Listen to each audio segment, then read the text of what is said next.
kita terhadap firman-firman Allah yang baru saja kita baca bersama.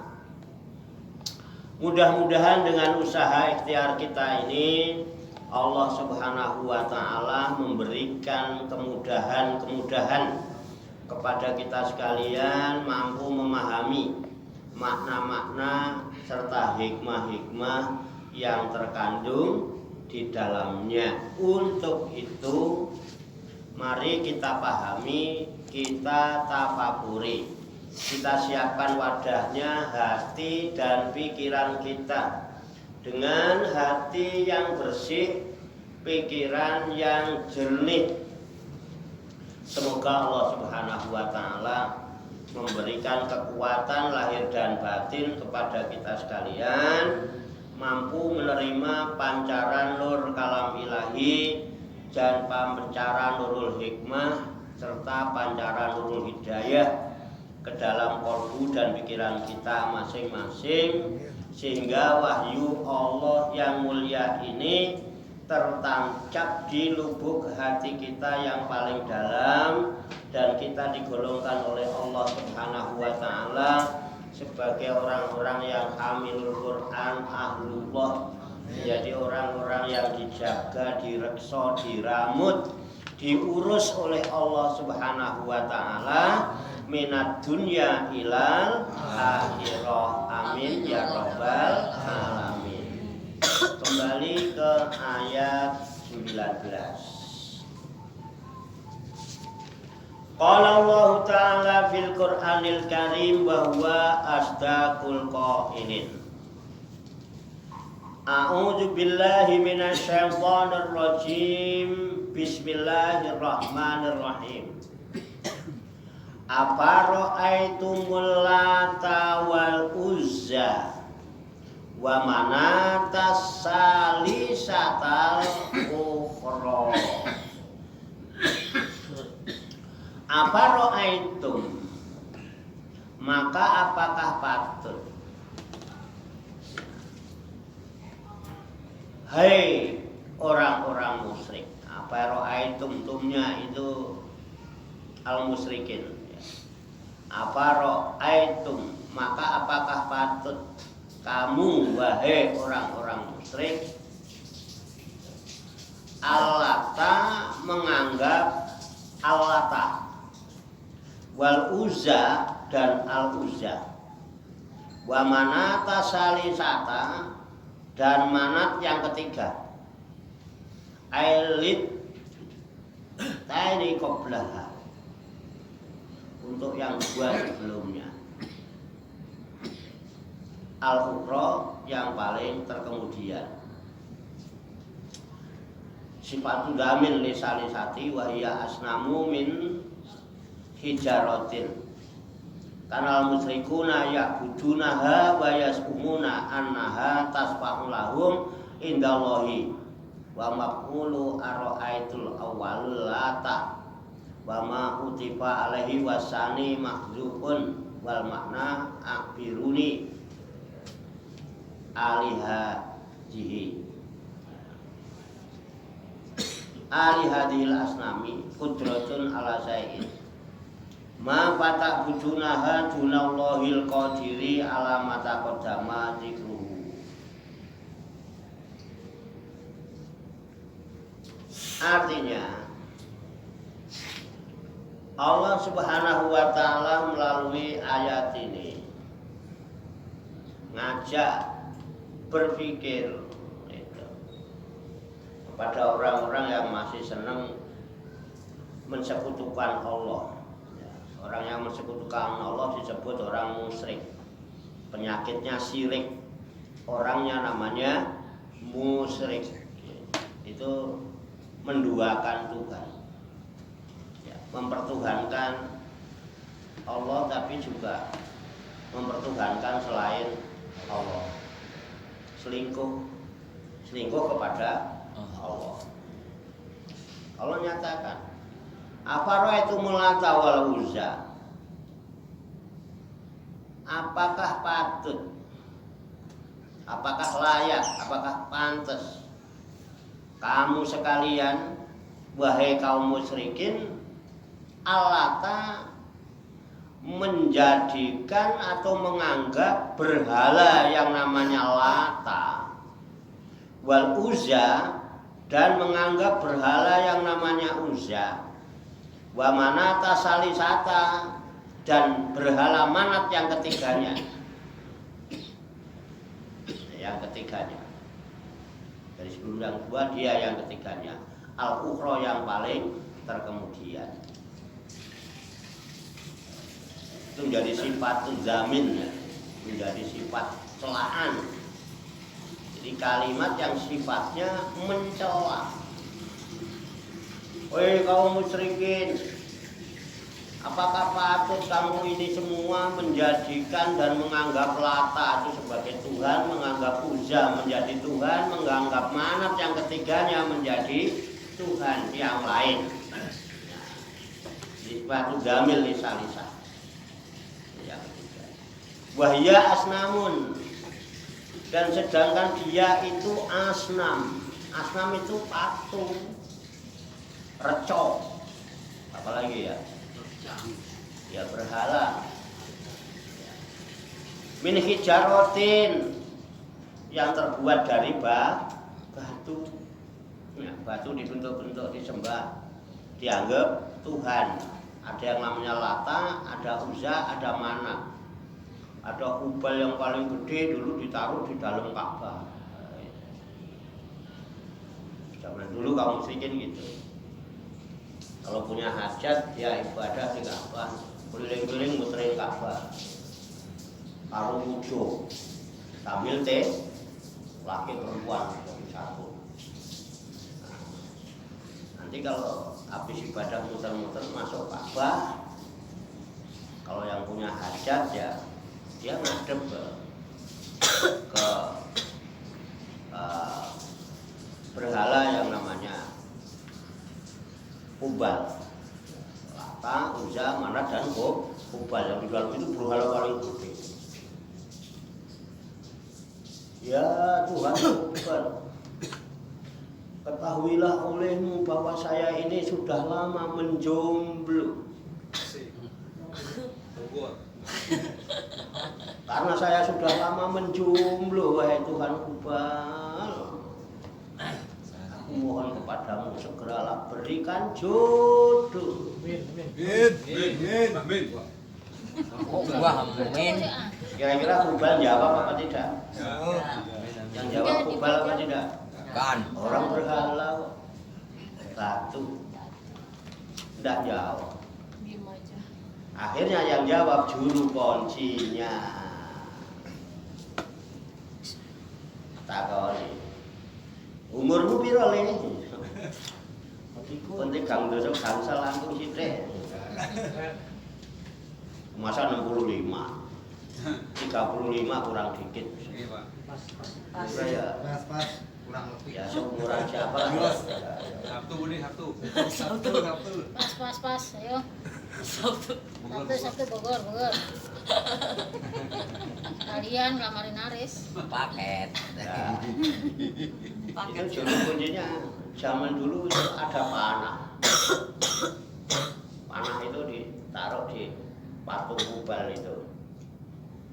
Nah, kalau kira-kira rabi apa enggak itu tulisannya. Rabi jomblo, pas dicabut panah tulisannya rabi, oh rabi weh gitu.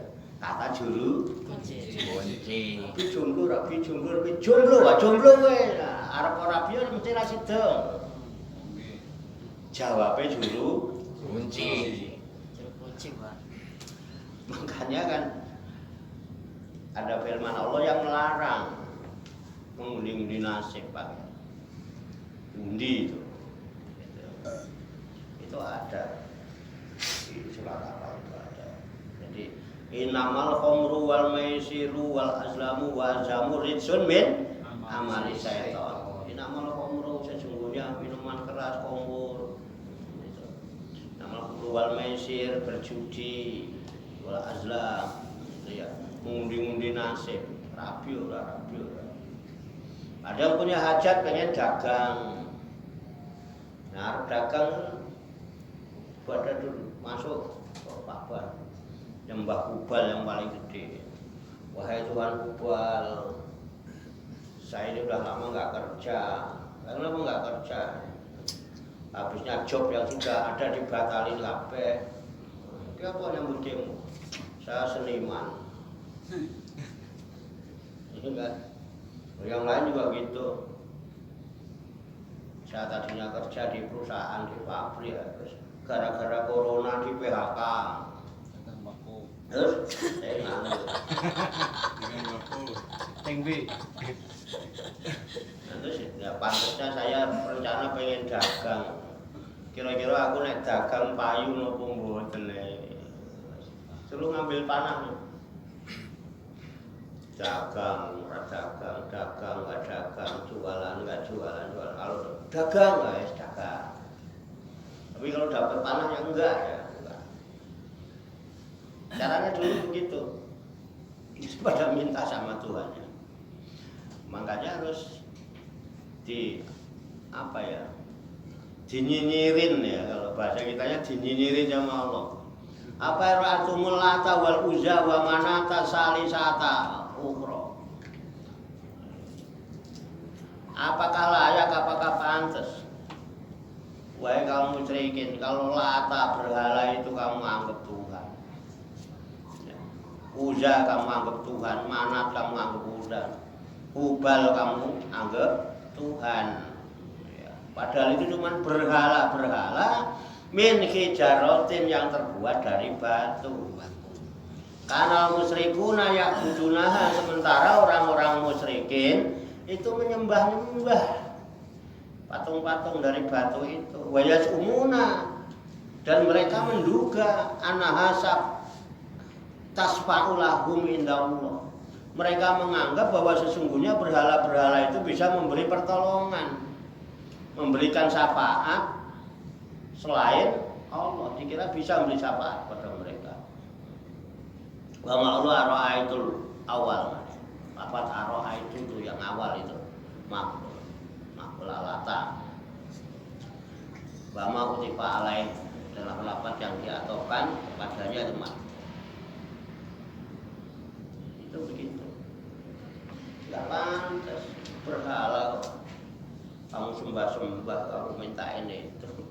Laler main celok ngising ning irunge ra iso ngusah. Hah? Berhala itu ada lalat kami celok di hidung, berak di situ nggak bisa ngusah. Berhala itu kok dimintain tolong, dimintain pendapat.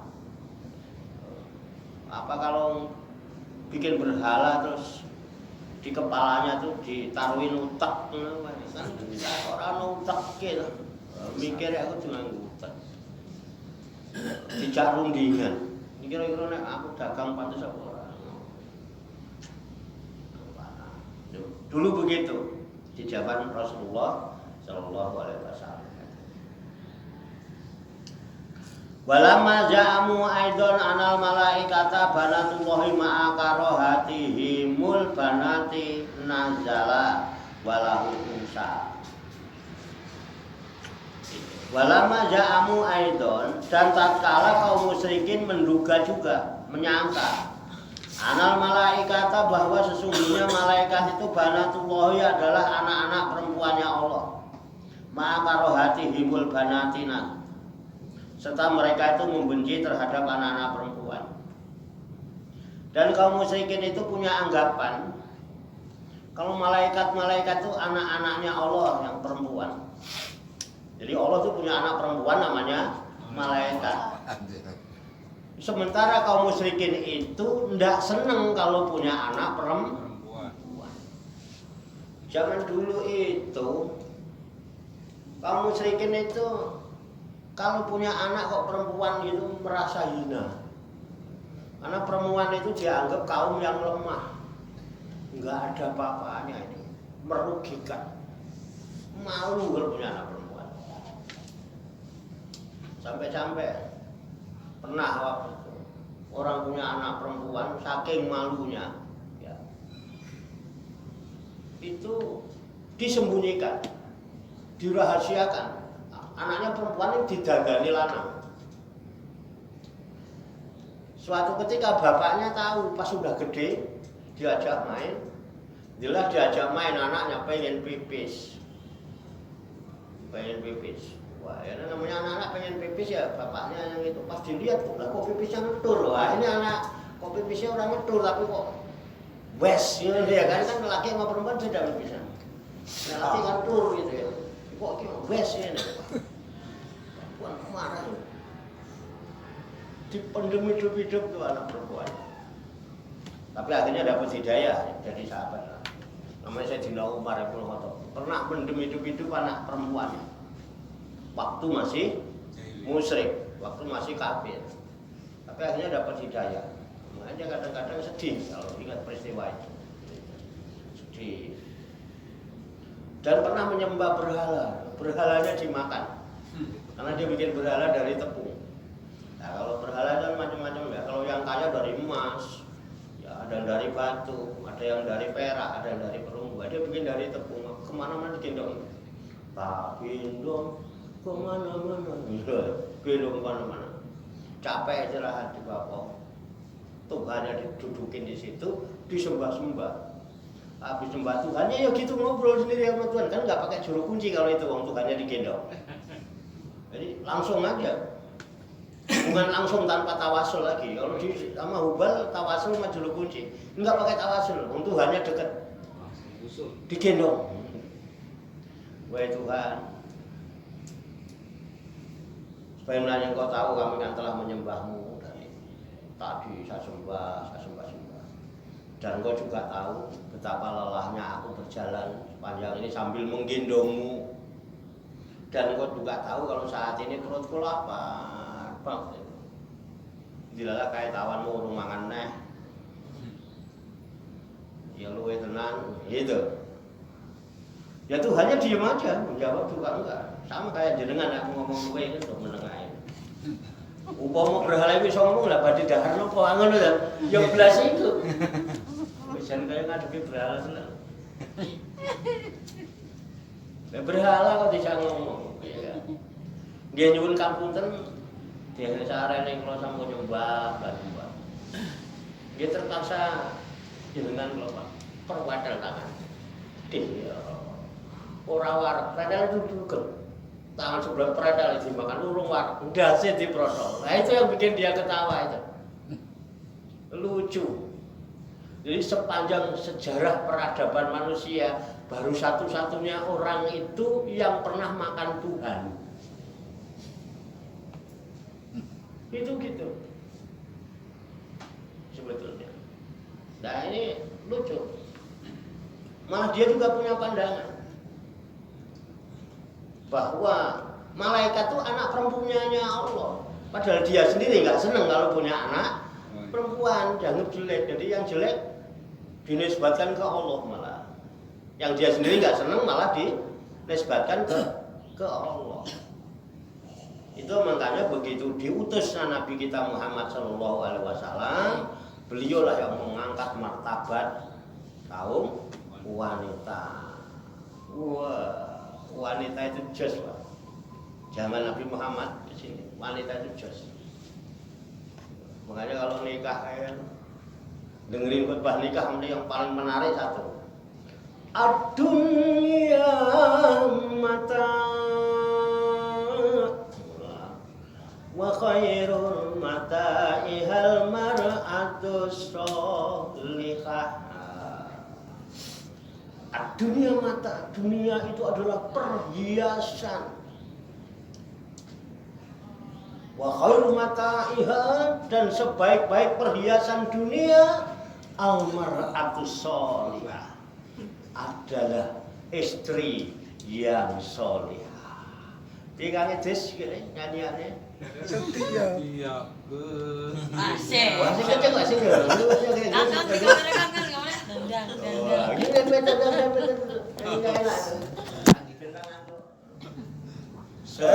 setiap keindahan yang tampak oleh mata adalah perhiasan Asik. perhiasan dunia, tapi yang paling indah di antara semua hanya istri soleha, Mantap. istri yang soleha.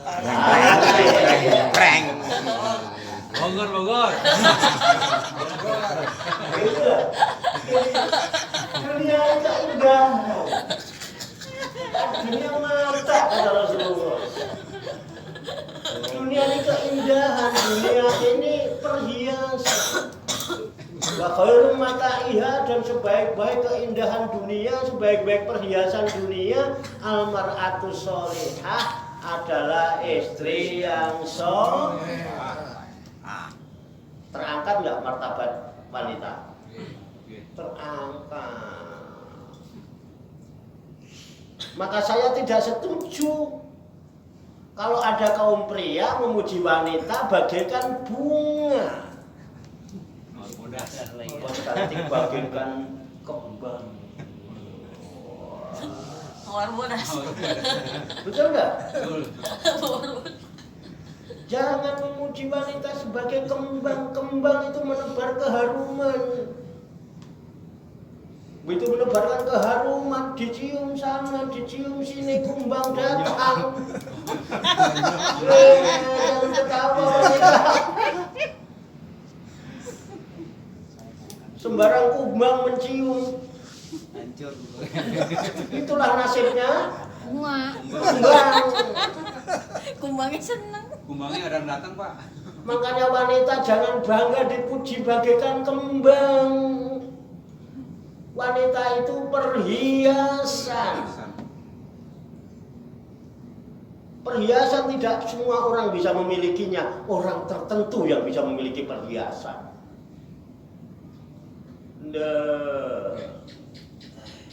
Dan tidak semua orang bisa memberikan perhiasan kepada wanita ketika nikah. Betul enggak? Ayo, yang nikah apa semua bisa ngasih perhiasan?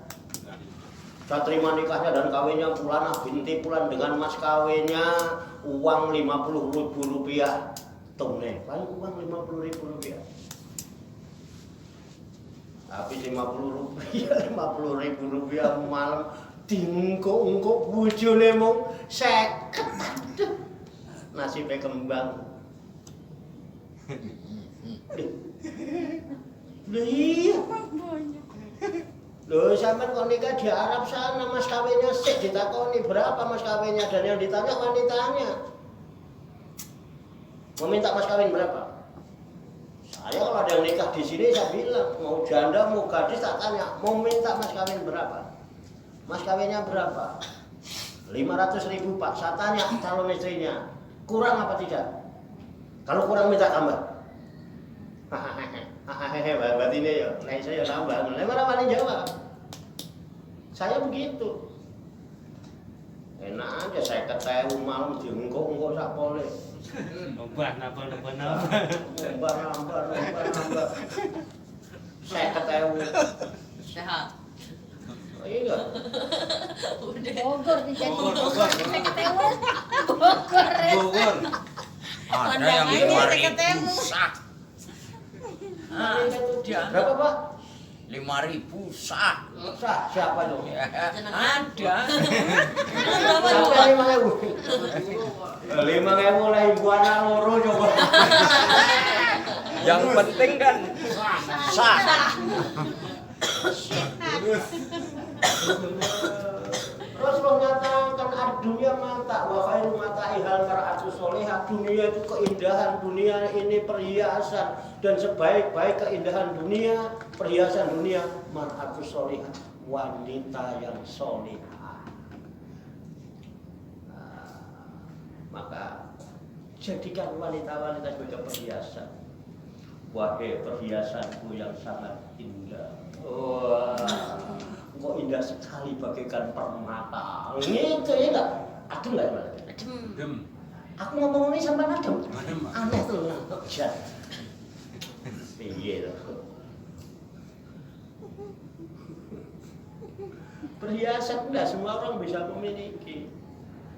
Mana iso nek rapi ya perhiasan. perhiasan emas itu ya berapa ya kan kalungnya 10 gram cincinnya 5 gram 15 gram ini kan penak ngono meneh satrima nikahnya dan kawinnya pulana binti pulan dengan mas kawinnya surat Al-Ikhlas ya surat Al-Ikhlas seneng nggak kalau wanita solehah seneng wanita solehah seneng mas kawinnya surat Al-Ikhlas dikai mas 1 kilo nek ora ikhlas ya. Wah, surat Al-Ikhlas nek ditimbang dunya saisine abot surat Al-Ikhlas. Oh, gara-gara surat Al-Ikhlas itu Sayyidina Ali bisa nikah sama Sayyidatina Fatimah binti Rasulullah sallallahu alaihi. Jangan kecilin Al-Ikhlas. Nilainya lebih tinggi bagi orang yang paham. Nek ora paham mesti milih masak kilo sama surat Al-Ikhlas. Orang meninggal dibacain surat Al-Ikhlas 1000 kali. Betul enggak? Qul huwallahu ahad. Allahus somad. Allahus somadnya itu yang mahal. Semua harapan bisa kita gantungkan kepada Allah. Dikasih mas kawin 1 kilo perhiasan, habis sekali 1 kilo perhiasan ditinggal rabi neh. Enak enggak? Mergo ora ikhlas. Jengkong entek ngameh kurang golek baru ditinggal rabi meneh ati terus aja mas sing 1 kilo entek enggak entek yo perkara nuruti pegel ati kadang dibawa tapi nek paham orang pilih Al-Ikhlas pilih mana ayo pilih Al-Ikhlas apa mas dua-duanya aku udah takut ya karena gue ngundang ngantuk pokoknya ceritanya gitu. Nah, hubungannya dengan wanita. Kenapa kamu sini nggak senang wanita? Dan hubungannya dengan wanita di zaman Nabi Muhammad beda. Zaman Nabi Muhammad dimuliakan betul.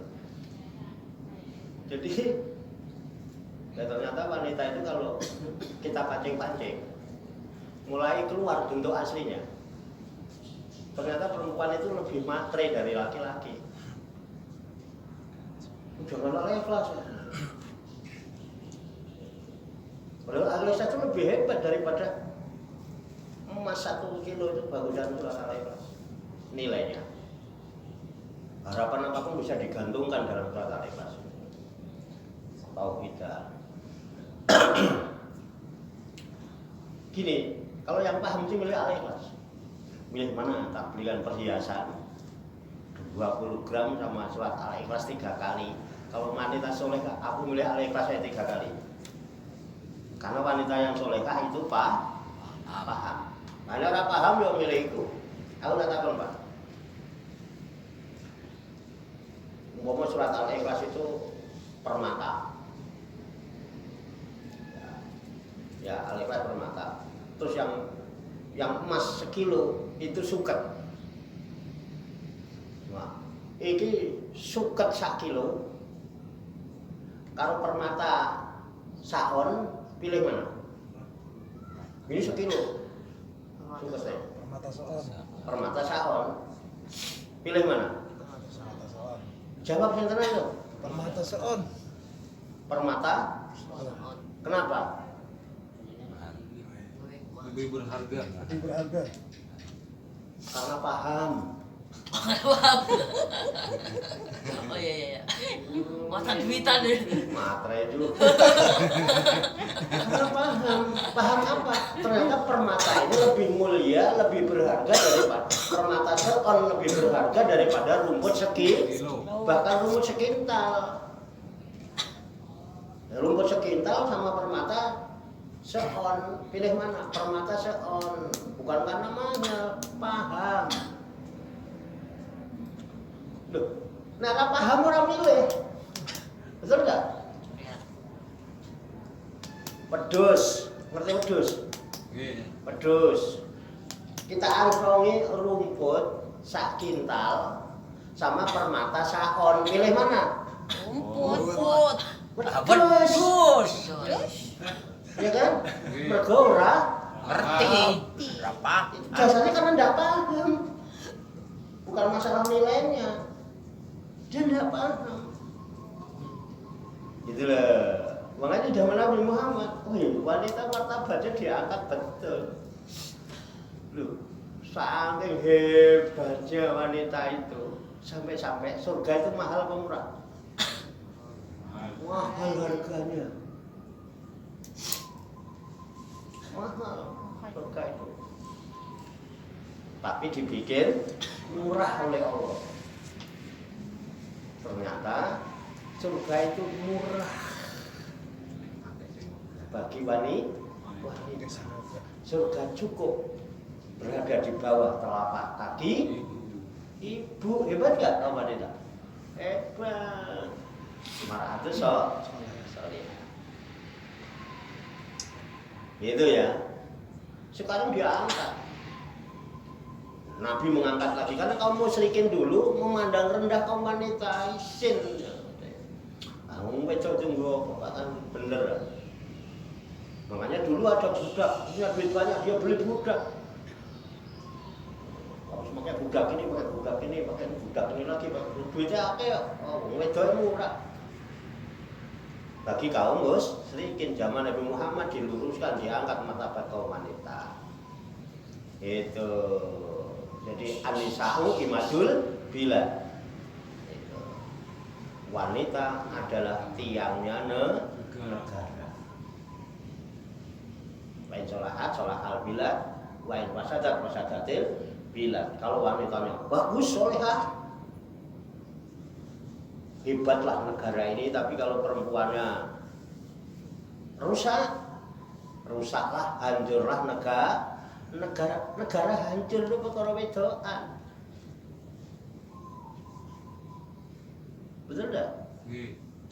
Kenapa orang korupsi? Duitnya udah banyak. Duh. Kenapa? Dia punya pangkat tinggi, punya wibawa, punya kekuasaan di kantor, semua takut sama dia. Nah, tapi begitu istri nuntut, Pak, itu pangkatnya cuman mayor, sampai itu jenderal bintang 1. Mayor mobilnya apa itu loh, sampai kira-kira gini. Korupsi. Hah? Korupsi. Betul enggak? Kayak si Jahim bro. Kudune waktu di kantor hebat gagah itu, wah, gitu tegas. Ya kan, sehebat apapun kita, laki-laki di kantornya, di pasukannya, sama ibu-ibu lemes. Betul enggak? Sama istri lemas. Sehat. Udah. tenang. Coba kalau istri soleha, enggak mungkin menerima apa yang diterima dari suami. Inilah yang terbaik bagi saya menurut Allah hari ini. Allah telah berikan kami rezeki dengan wasilah suami saya. Ini yang terbaik menurut Allah untuk saya. Alhamdulillah. Soleha. Dibelanjani, alhamdulillah. Akeh, alhamdulillah. Sedikit, alhamdulillah. Enggak dibelanjani. Masalah. Ngutang-ngutang sing waduh.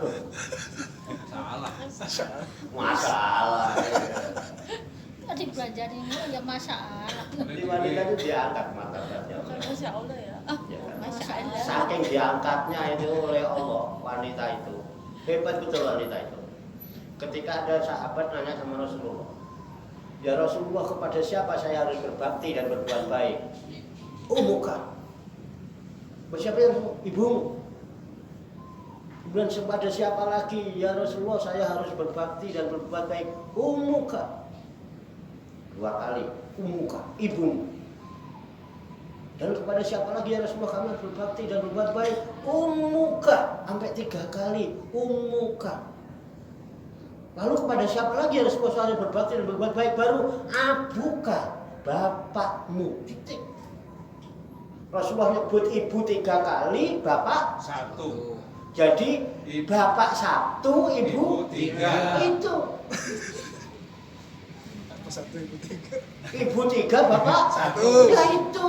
Pinter emang pinter. Loh, saking hebatnya kaum wanita. Itu kalau enggak wanita yang solehah Raisro. Oke, Pak. Jadi pecah. Sudah. Ayo Mas Sato. Salah. Salah. Hebat tuh. Nah, inilah era kaum musyrikin Mekah dengan era Rasulullah Nabi Muhammad diangkat menjadi Rasul. Makanya kalau kita memperingati maulidnya Nabi itu adalah merupakan ungkapan rasa syukur. Kita bisa begini, ini ungkapan rasa syukur terhadap apa? Dilahirkannya Kanjeng Nabi Muhammad Sallallahu Alaihi Wasallam. Kalau bukan karena Nabi Muhammad kita tidak bisa begini, betul nggak? Maka di dalam hadis qudsi Allah berfirman, laulaka ya Muhammad ma khalaqtul aflaq. Ai ma khalaqtul syai'a. Ai ma khalaqtul alama kullaha.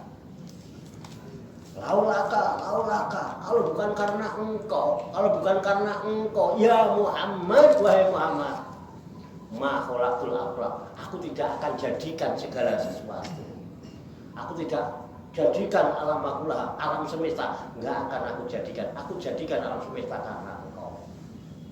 Dan kita kesini ini jadi timbul peradaban manusia dimulai dengan diciptakannya Adam. Kemudian dijadikan pasangannya namanya Hawa. Karena apa? Karena Muhammad. Kalau bukan karena Adam dan Hawa dulu dipertemukan Allah jadi pasangannya, kita ada nggak di dunia ini? Jadi kita ada di dunia manusia karena Adam dan Hawa. Adam dan Hawa dicatatkan karena Nabi Muhammad Sallallahu Alaihi Wasallam. Jadi perlu nggak maulid? Perlu. Wajib. Oke udah. Oke bosku. Terutama kaum wanita. Jadi kalau kaum wanita kok lebih sergap kalau maulid. Wah, itu kan semestinya karena Pak Mar'atus Solihah. Wanita soleh. Wah, mau paling sibuk dari pagi sampai malam dari kemarin aja kok sampai ya kan? Iya, Pak. Capek. Linggang Pak. Saya pinggang lagi. Linggang lagi. Sehat deh.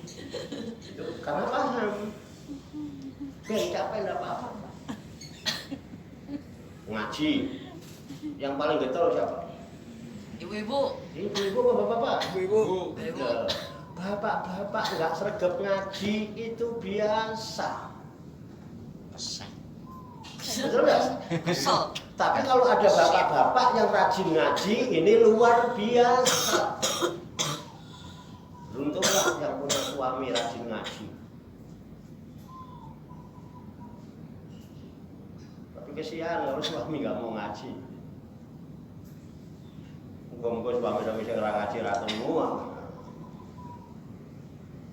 Tapi kalau laki-laki nggak sergap ngaji itu biasa. Tapi yang rajin ngaji baru luar biasa. Cuma ada biasa yang luar biasa, pilih yang biasa luar biasa. Nah, yang kalau pilih biasa nggak bisa ngaji.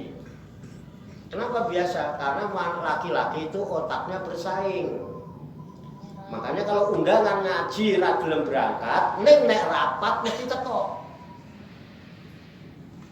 Dangdutan. Kenapa? Otaknya bersaing. Saingan apa? Nyawer. Betul nggak?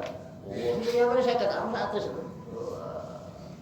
Beda dengan ibu-ibu. Kaum wanita itu otaknya ngumpul. Wah. Ngumpul, seneng. Mau ketinggalan kumpul. Makanya kalau di mana-mana ada rombongan itu yang suka ngumpul di toilet, ibu-ibu, bapak-bapak. Ibu. Mesti yang di toilet yuk, malah ngumpul. Lah iya, awis toilet terus ngocok ning toilet ngono kae terus nyelpi sik. Wah, itu ibu-ibu. Bapak-bapak. Enggak, bapak-bapak yang dicari di restoran. Ngopi. Andri Pak. Oke, Bro. Oke bosku. Oke, jadi gitu. Alhamdulillah. Ya wanita sekarang harus lebih bersyukur. Dulu wanita itu karena apa?